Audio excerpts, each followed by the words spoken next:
We have an opportunity, though, to question you on some of these things, and since I've got the microphone, I'm going to do the first one, because I am very much attracted to the arguments you've put around the GST process.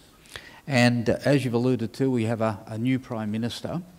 The issue, I think, that will stick in the minds of a number of people here is that despite what you've said about the unfairness and is it good for Australia argument, at the moment the people of Australia seems to have bought that, if you can believe the opinion polls. There seems to have been a bit of a shift to say that they will cop GST broadening, increasing, if the compensation level is appropriate.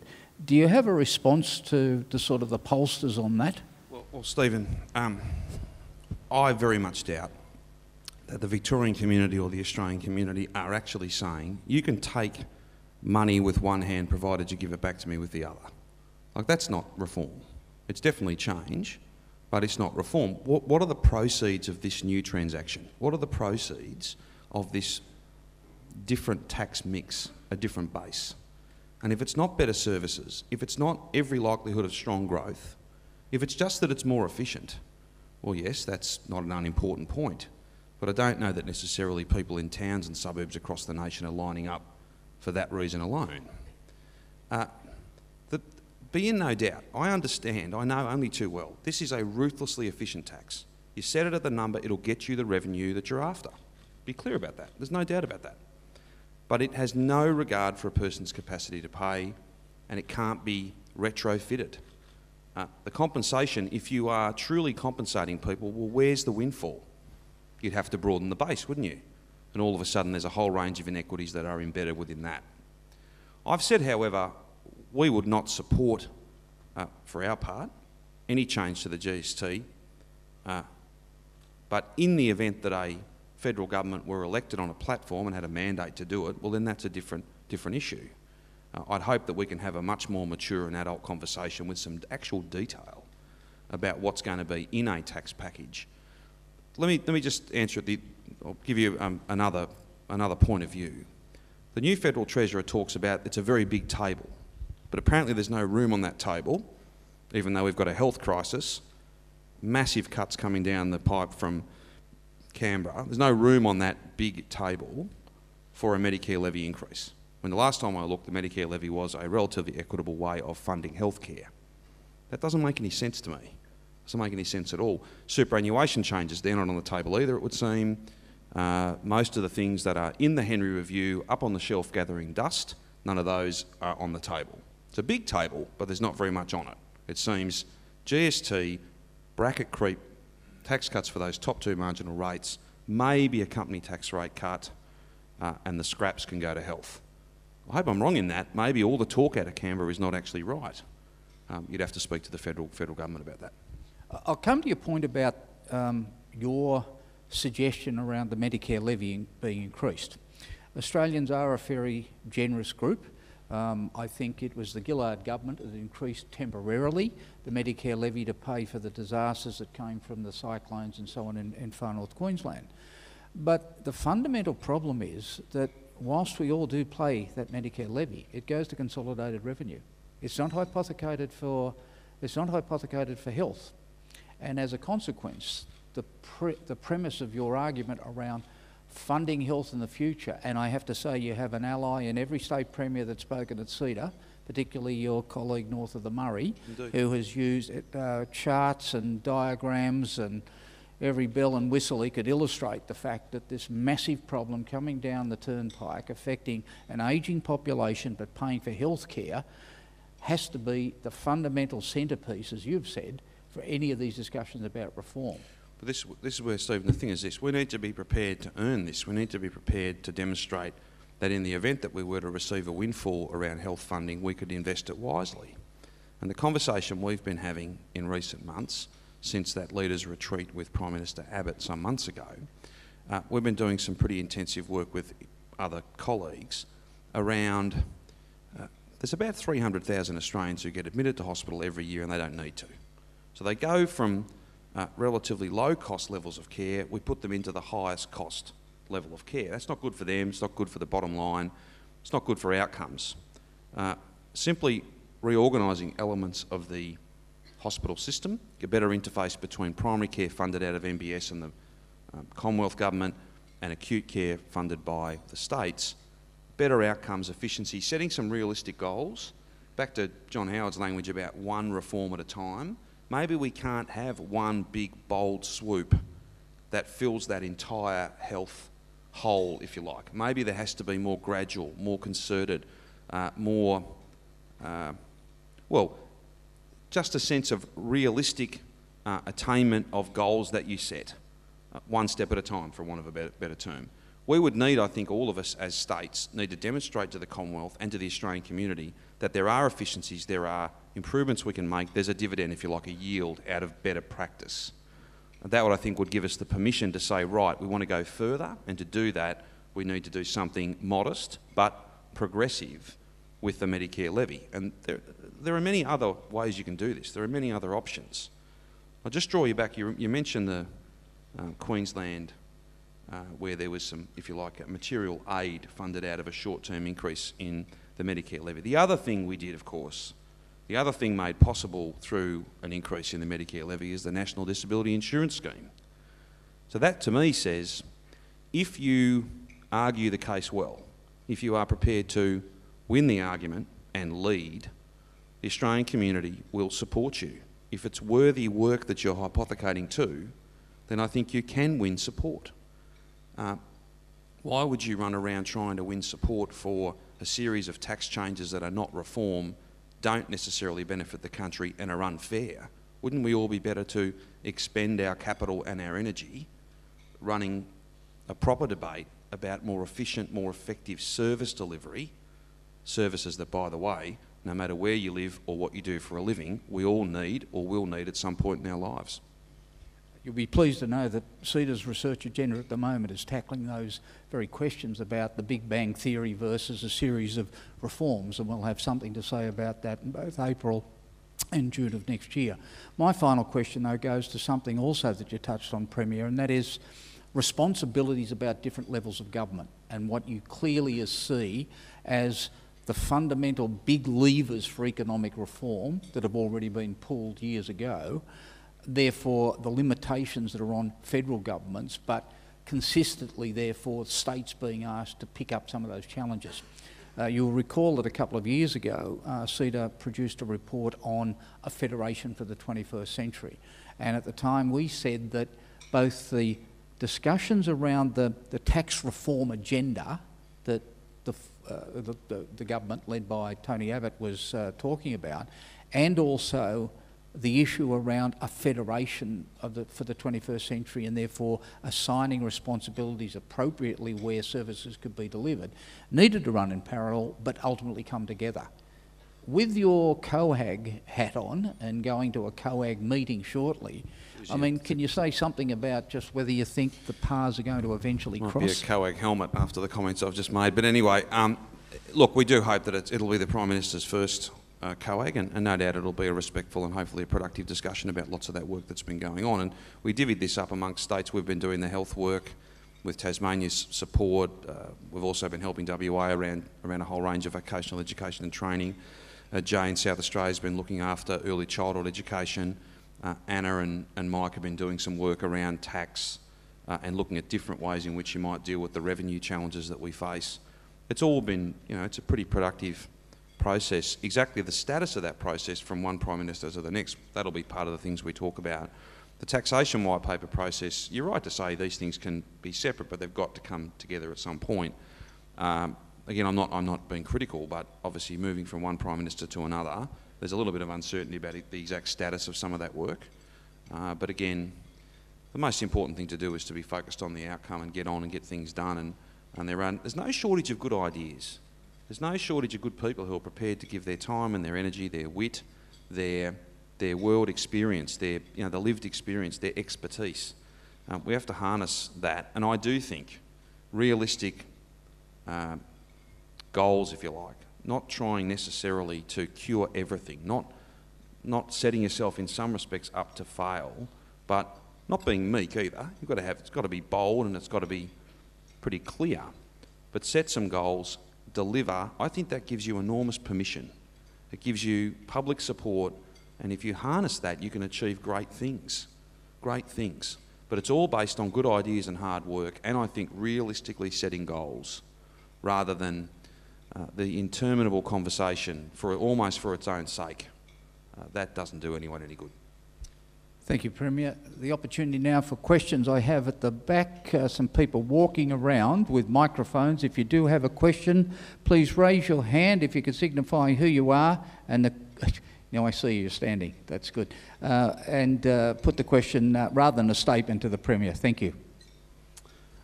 Hello, Premier. Andy Spink from Downer. Having a very large interest in public transport in the state, I applaud you for the investment that you're making in and modernisation that you're making in public transport. My question is, how reliant are you on federal government, and where are you going to get the money from to pay for all of this large investment plans that you plan to embark over the next 3 to 5 years? Well, thanks you for allowing me to make good on my comment before that we'd return to financing of Metro Rail. The lease of the Port of Melbourne, which is such an important policy, one we took to the election, one we announced a year before Victorians voted, that's in the Parliament at the moment, and there are some who advocated exactly the same policy prior to the election who now seem unwilling to allow us to honour the promises we made and to deliver on our mandate. Clearly sought and won. A lazy balance sheet benefits no one, and there's no good public policy reason for us to retain ownership and control of that port. You can put safeguards in place, and we have, and you can take the value captured within that asset and recycle it. You can return it to the community through creating jobs, getting rid of level crossings. That means, subject to parliamentary passage, all of those commitments are fully funded. Fully funded. No need for Commonwealth support on those. We are at about $4.5 billion down now in terms of the Melbourne Metro Rail project. This will be about $11 billion. We think there are significant opportunities for the private sector, but there will be a gap. And we would hope that the positive discussions we've had and the positive comments that the Prime Minister Turnbull has made, and I congratulate him for that, absolutely. We hope that can turn into real practical action. And I just want to deal for a moment with this notion that there's a lot of talk around about perhaps the federal government being an investor as opposed to being a partner. We get 10% of the federal government's infrastructure spend. That is just wrong, absolutely wrong. And any national government, no matter what political persuasion, who thinks that the state of Victoria is going to pay or purchase a fair share, no, not under our government. We are entitled to a partnership, particularly when you put up good, strong projects.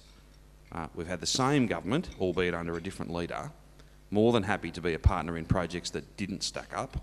My view is, if you run the case, Infrastructure Australia, that's all we want. Listen to your own expert group. They rank Metro as the #1 priority in terms of infrastructure in our city and state. That'd be a good place to start. I'm open to innovative ways of funding and financing, absolutely. And I think many of you have heard me talk about many of these issues over a long period of time. But the notion that we have to purchase a fair share and treat a national government as an equity partner when we're getting 10%, that is not the sort of partnership that I'm looking for. We'll be innovative and creative, of course, and if we can get an even better deal by being creative, then yes. But we don't think it's too much to ask for a fair share, particularly when many other states have been able to receive funding for projects, none of which exceed the worth, the value and the merit of the ones that we're putting forward. So with the private sector, a well-managed budget, strong growth, a strong surplus, a AAA plus credit rating, which means if we want an investor, if I want an investor, I'll go to the market and I'll take my AAA plus credit rating with me, and I will be able to get, I'm sure, strong private sector support. I don't need Commonwealth-state relations to be dictated on those terms. That's not the sort of bargain that we're looking to strike. And of course you'll have a conversation with President Obama before you proceed. Up the back, thank you. Thank you very much. From the University of Melbourne Commercial and also the state and national leader of the angel investor community. So if I could turn your attention for a moment to the future, and it's great that we're looking to, to repair the past and sustain the present, but the opportunity for radical growth and change and new industry formation in the future is going to come from our high-growth startup companies. And your government made an initial announcement about a $60 million commitment. I was just wondering if you can give us any, it's been very quiet for a very long time, so I'm just wondering if you can give us any insight into the actual action and shape that we're going to use that $60 million for to make a difference for this state. Well, thanks very much for the question, and thanks for your involvement in trying to turn the best of ideas into jobs and prosperity, wealth, and who knows, the potential of some of that critical thinking, not just to our economy and not just to our nation, but indeed to the world. You know, it's a really important part of our story. And I'm very hopeful, very upbeat about more and more of that value chain being located here, not always having to head off to Hong Kong or to Singapore or to the other great venture capital, to LA. You know, more of that value chain can be here. More of that local job creation and wealth creation can be right in our state here. And if it's going to happen anywhere, it'll happen in our state.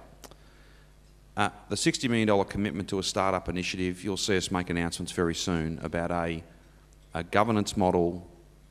There'll be some granting, but it's more about providing an independent source of advice, the preconditions that so many companies need, so many individuals need. We're very excited about really significant growth that we've seen around cloud computing, around other applications in the tech space. I've just opened a couple of offices very recently that in a very competitive world have headquartered here in Melbourne. I'm very upbeat about the pharmaceutical sector and the crossover between medical devices, pharma, and the medical research capability that we have, bettered by nobody anywhere in the world. You know, we can be very proud of that, but commercialisation has always held us back a little bit. It's always been a bit too hard. We hope to create an environment. That's what I learnt from visiting Israel and sitting down with many, many people who haven't just talked about this and written about it, they've done it. And they've created a culture of endeavour and risk, a culture of not taking yes for an answer. And we have to get some of that going. We have to link up lots of separate pieces and have a much clearer narrative. We need to precondition that environment. We need to make sure as well that there is also some support. Sometimes the first dollar is indeed the hardest one. I just ask you to be a little bit more patient just for a little bit longer, and you'll see some really important announcements. And this will be at arm's length from government. There'll be proper distance, so we bring a commercial reality to this task. It's too important for us not to get right. While people are thinking, oh no, I have one down here. Thank you.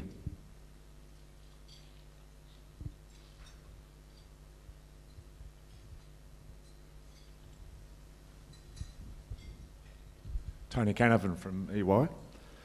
Premier, in Bill Evans's presentation, he showed a new trend of capital flowing out of China, and then he showed a lot of it flowing into the residential and property sector. What are we doing, or what should we be doing to try and see that investment being diversified into different sectors of our economy? Thanks, Tony. I was at the HIA yesterday at a breakfast and made some remarks, and there was a briefing from their head economist as well. You know, we've got 65,000 starts this year gone. That's a number no one would ever have thought of. You know, the previous high was high 50s, I think, maybe mid 50s even. We might have just got to 60,000 around 2010 actually. But that's a number that no one could have thought of. Now, apartments are driving some of that, and there are some challenges in that, and Bill's gone through some of that today. So the HIA would want me to point out, and the master builders and lots of people in that construction sector, that there's nothing wrong with that sector running quite strongly, that there's a lot of jobs, best part of 200,000 jobs in that sector, and more than $21 billion worth of economic output. So that's a really important part of our economic story, and indeed that's a really important part as you look to the future. But the best way to answer your question about diversity in that flight of capital is my recent trip to China. There wasn't a meeting I went to where people did not want to talk to me about either being involved in delivering the underground in the world's most livable city, or being an equity partner in the delivery of the underground in the world's most livable city. Then they wanted to talk about roads, of course.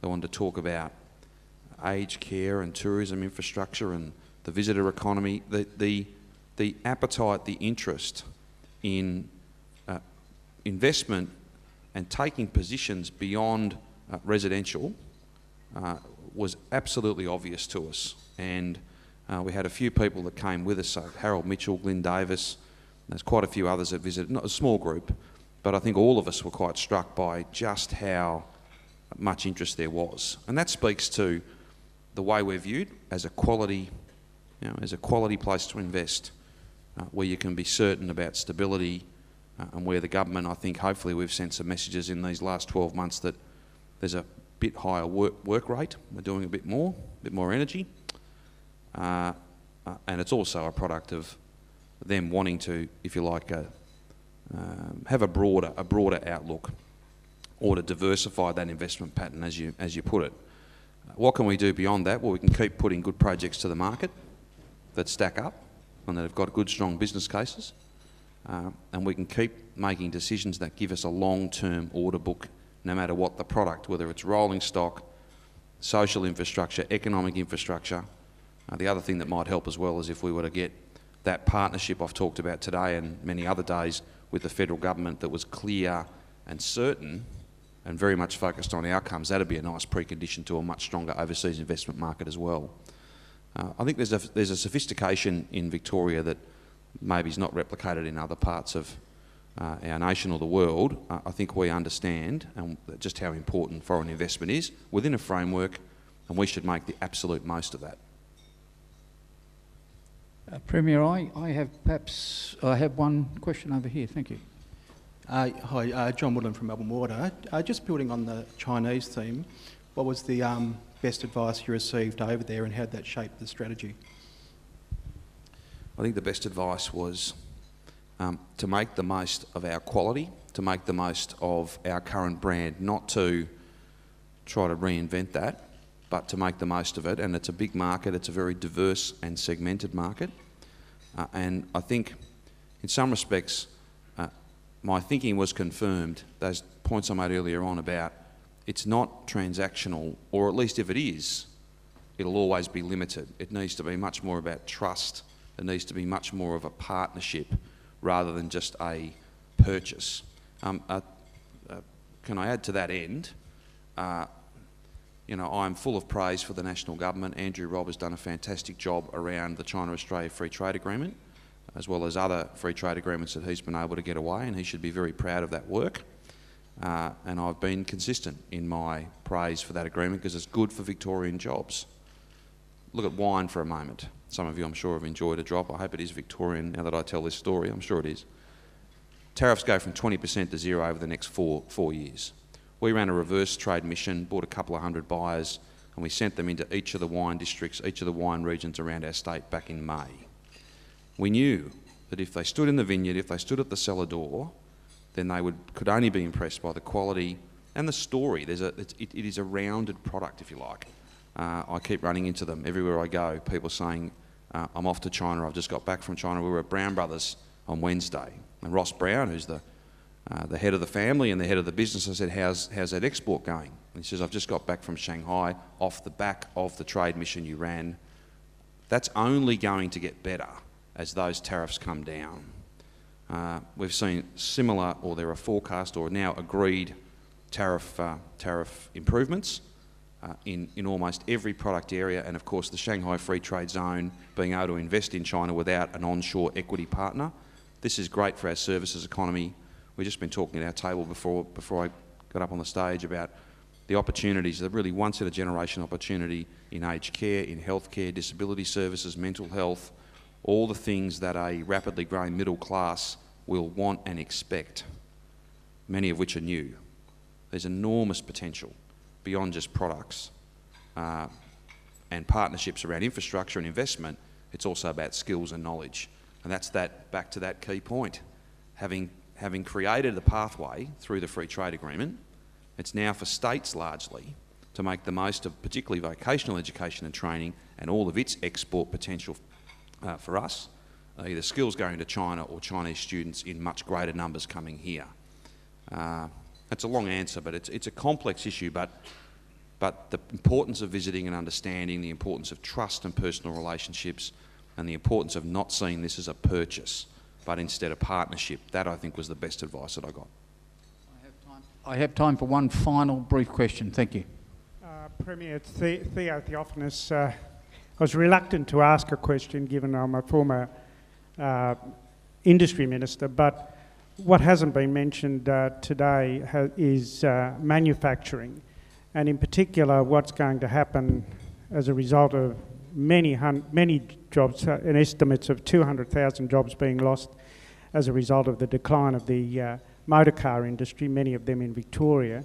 So I want to ask you about your thoughts about that process and the future of manufacturing in Victoria, and also perhaps the future of the ICT industry as two industries that have traditionally sat beside the services and education industries going forward. Time may, thanks Leo, time may make it hard for me to get to both of those, but if we deal with the manufacturing issue in a broad sense, the one thing I haven't mentioned about just about every meeting in China was people's interest in renewable energy tech. Great manufacturing opportunities out of that, enormous manufacturing opportunities. We've just set some, back to those issues about policy levers, we've just said no less than 20% green energy, renewable energy. We've also made it clear that we're going to buy no less than 100 megawatts of new source power, whether it be solar, wind, other renewable sources. There are some levers that we can pull there, and we're doing that. I was down at Keppel Prince down in the southwest of the state recently. They've got the smarts, the tech, the skills, all they've needed. They don't need a transition, they just need an order. And when you stymie an industry like renewable energy, particularly wind, through really bad planning policy and not having your heart in these jobs and the growth of this sector and a recognition that the climate's changing, then you hold companies like that back. So I'm very buoyant about manufacturing, albeit it will look different, it'll be different. Some of it we see happening right now, automotive companies that are transitioning out of that sector now, and many that transitioned out 5 and 10 years ago. I'm very confident, very buoyant about that. But there is a role for us to play. So whether it's the pharmaceuticals industry, where manufacturing can be an important part of it, the medical devices sector, construction technology, food and fibre, and increasingly there's a manufacturing component to some of that, value adding. Let me go back to China for a moment. There's I think it's 15, might be 20% tariff on milk powder. That goes over 4 years, but we now have a really challenging licensing scheme that importers will need to, or Australian exporters will need to get through. We aim to use a strong personal relationship and the trust that we've built up over a long period of time to try and cut through some of that red tape. There's almost limitless potential in each of these sectors if only we've got the work ethic, the work rate to be able to support people with great ideas. So the services economy, absolutely, that's a big part of our future. International education is a standout amongst that, but you could mount the similar case around financial services, important professional services, everything from architecture and design to insurance, management of risk, legals. You know, if you go to Beijing and ask the embassy to bring together a couple of hundred Victorians, it'll all be people from those professional services, and there'll be plenty of people who make things, plenty of people who are manufacturing as well. I think that we've sometimes simplified this by just the use of that word. It's a very diverse set of individual sectors, and they need strong support. The Premier's Jobs and Investment Panel, chaired by Harold Mitchell, giving me a different stream of advice. The Future Industries Fund that we established, our partnerships in TAFE, all of these things are geared at never giving up on a manufacturing sector that I know is so responsive to the challenges it faces, one that has been really important in the growth and the history of our state, and one that I think has got a really positive future. We just have to help find that for some. And it's back to that point about sometimes the first dollar and a bit of preconditioning, a bit of support can be the absolute difference. So whilst I didn't speak about manufacturing as such, each of the sectors I've listed so far, there'll be a manufacturing component in that, because we won't give up on that sector. Premier, thank you very much. We have to leave it there, unfortunately. I'd like to invite Michael Zorbas, the Head of External Affairs from Lend-Lease, to propose the formal vote of thanks. Thanks, Michael.